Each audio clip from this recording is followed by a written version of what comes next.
You've said, I've paid this guy a lot of money. We've heard reports, $4.5 million. He's not performing. Of course, I criticize him, which I believe I have a right to do. When you have a contract with the guy, what else can you do? You can only criticize him, because you cannot fire him. Yeah. It would have been at my Tinkoff bank. I would probably give him a notice, and I would just pay him 2 months of the salary and say him bye-bye. After his skyrocket rise in 2012 and 2013, 2014 was the year where Peter Sagan's career started to decline in terms of results, and it got even worse in 2015. Despite his spectacular performances, he failed to get a victory at both the Spring Classics and the Tour de France. The Slovak's name became more synonymous with finishing second and third, until stage 3 of the Vuelta, where he got his first Grand Tour stage win in over 2 years. But the joy of the victory did not last very long.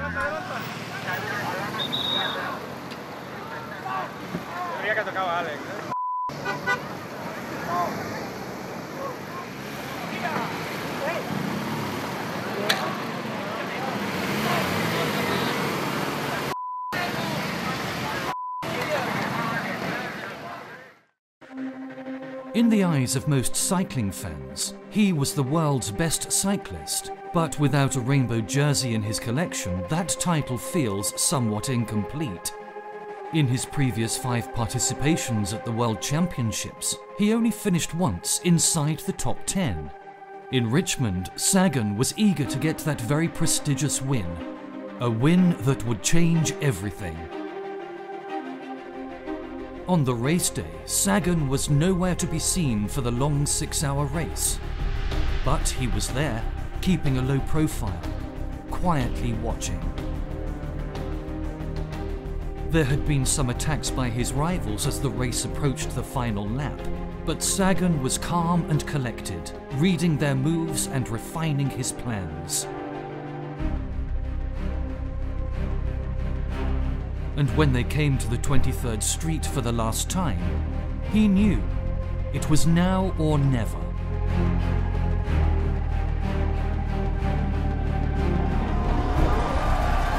Peter Sagan, we've not seen him all day, and he's made the move. This is it. There's no looking around. There's no sitting up and waiting.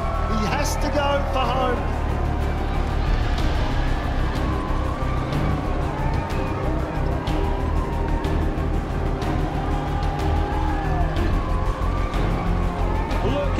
He's got as he goes into shock on bottom. Sagan leans a bike over, right on the limit right now. Can Peter Sagan become world champion? Yes, he can.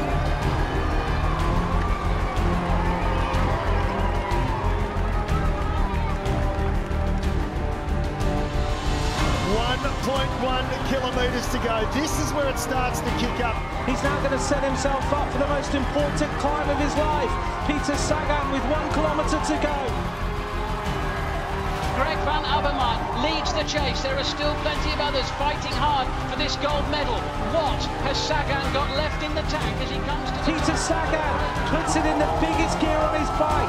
He's going to turn the left-hand corner. Look at the shoulders, look at the gritted teeth. Is he going to win this world title?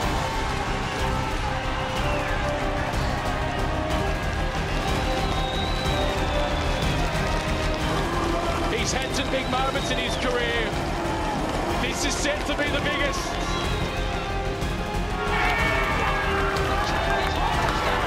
I think he's done the job. He's done enough. He will have time to celebrate, and this will be a very popular victory in the world of cycling. Peter Sagan from Slovakia is a world champion. The showman did not disappoint this time. He produced one of the most spectacular attacks you will ever see at the World Championships. A well-calculated move on a terrain that brought out the best version of him. This victory marked an end to a disappointing chapter in his career, and a start of a new chapter, the Peter Sagan era. 2016 was Peter Sagan's most successful season. He accumulated 14 World Tour wins, including 3 stages at the Tour de France, the Tour of Flanders, and the European Championships road race. After 12 months, the time has come to defend the rainbow jersey.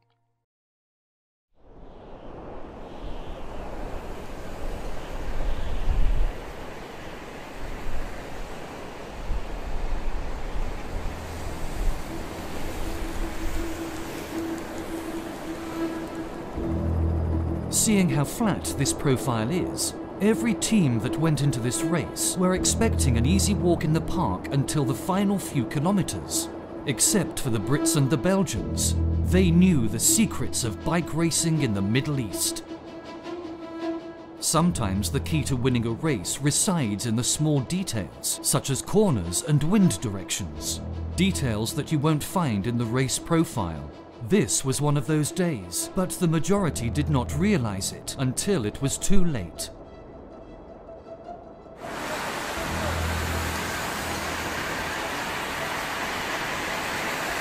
While they were chilling and chatting, the crosswinds hit the peloton.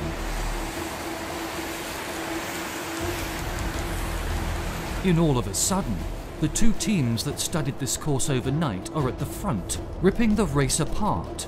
And suddenly there are riders sprinting flat out. Luke Rowe goes to the front. Tucked in right on his wheel is Mark Cavendish. Alongside him is Adam Blythe. The Belgians are joining in, and this echelon is forming, and it's forming quite quickly. We'll see whether the tail of the peloton splits here, Rob, but the peloton are now doing 72k an hour. Riders further back, you can see riders from the Netherlands, they've got caught out. You can't believe that the Dutch have been caught out. And there we see the first gap, and Andre Greipel is fighting for the wheels. This is dangerous. The race really is on now. They created a formation that is known as an echelon. To understand how it works, you first need to know the principle of drafting. The more you are protected from the wind, the less effort you need to make to maintain the same speed compared to those that are exposed to the wind. In most cases, you need to be straight behind another rider in order to get the advantage of drafting, whether it's headwind, tailwind, or no wind. This way, hundreds of riders can easily stick around and benefit from the work of a few guys at the front. But when it's crosswind, the draft becomes sideways, and only a few riders can benefit from the drafting because the width of the road can only contain a limited number of riders. Those who started the echelon are the ones that control the size of it. In other words, they decide how many riders they can take with them. Thanks to the rotation, the formation can keep putting the hammer down for as long as they want.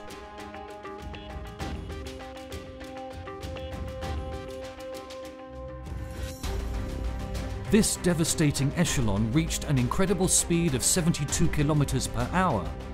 Riders were sprinting all out, but were unable to catch up to this flying group. Only one man was able to make it at the last possible moment. The cameras didn't catch it, but Peter somehow made it.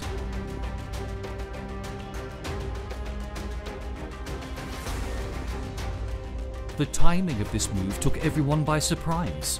In a blink of an eye, it was game over for 73% of participants. That's 146 riders. They were still in the race trying to come back, but it took them another 130 kilometers to realize it was a mission impossible. Team Belgium and Team Britain were able to eliminate most of the favourites that could pose a threat to their respective leaders. That leaves 3 favourites in this race: Mark Cavendish, Tom Boonen and Peter Sagan. The long, draining 257 kilometers race all came down to a sprint finish. Tom Boonen's also here, he's going to pick it up, and there goes Mark Cavendish as well. Adam Blythe's also in the frame here. This is absolutely remarkable. They go for it, they spread wide across the road, tied on the inside, it's did solo on the barriers. Peter Sagan just showing himself, he's found space where none seem to exist, but he's just there. Oh my goodness, he's gone and done it again. Oh, what about that? There is only one Peter Sagan. Absolutely remarkable.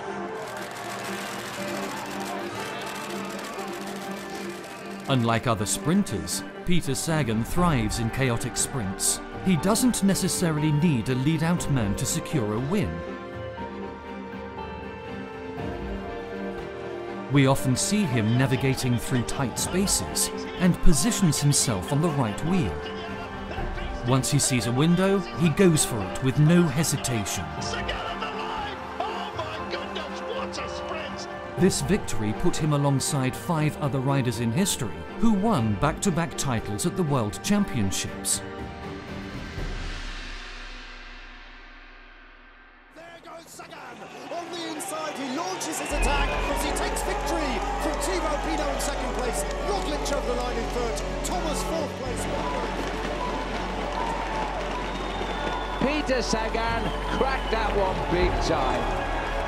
200 metres remaining, he's got meters, in line gears. It's Peter Sagan running to the line inside of 50 minutes to go. It's going to be a 14-stage success. It is the world champion.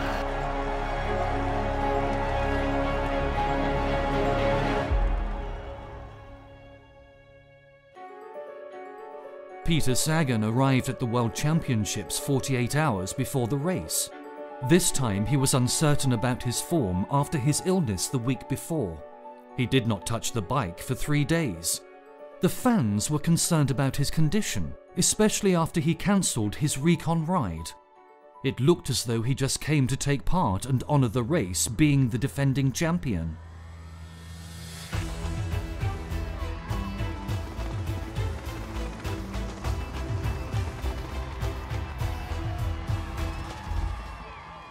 Like he did in 2015, Sagan camouflaged himself in the peloton while there were fireworks going on at the front.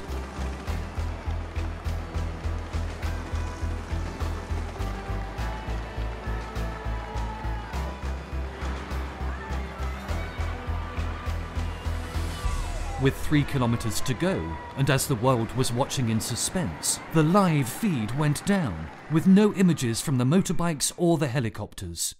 The viewers were left clueless as to what was going on. For 4 minutes, all we could see was this image from a stationary camera near the finish line.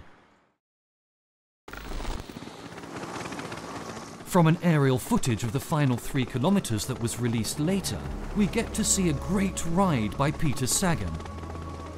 On his own, he managed to abort 2 breakaway attempts. They were trying to get rid of him so that they can have a better chance of winning. They eventually gave up once they realized he was on their wheels.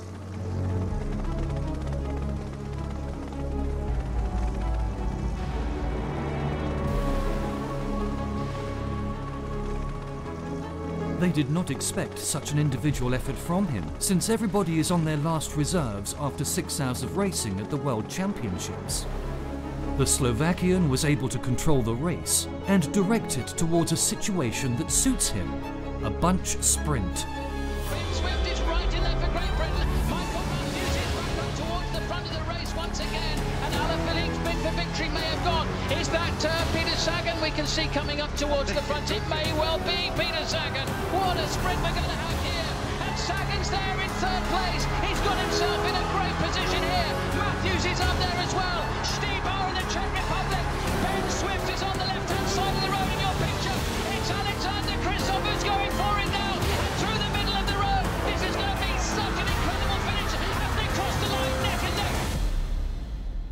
I think Sagan's done it. I think it's a 3-peat for Peter Sagan, the first man ever to win the world title 3 times in a row.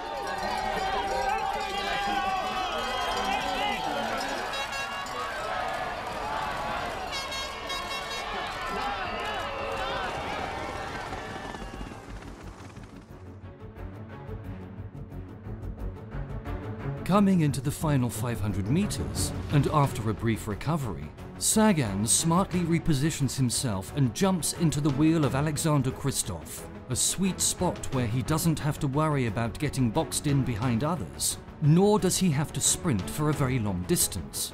This was the winning move. As a sprinter, you only have a short burst of peak power. It differs from one sprinter to the other, but it's usually about 12 seconds. You have to time it perfectly. The Norwegian sprinter launched the sprint from 250 meters away. Sagan used him as a lead-out man and waited for the right moment to launch his sprint. Had he not made that jump in the lead-up to the sprint, he would have had a lot of ground to make up in the final 250 meters. Sagan's timing was perfect. He rode a flawless race and made all the right decisions. With a perfect bike throw on the line, history was made. Peter Sagan, what a ride. He saved the best till last. World champion yet again for the third year in a row. Unprecedented.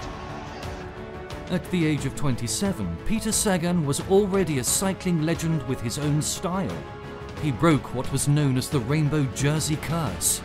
And what makes it even more impressive is that he had no teammates with him most of the time. He keeps winning despite the peloton refusing to work with him. We may never see someone coming close to repeating this unprecedented accomplishment in our lifetime.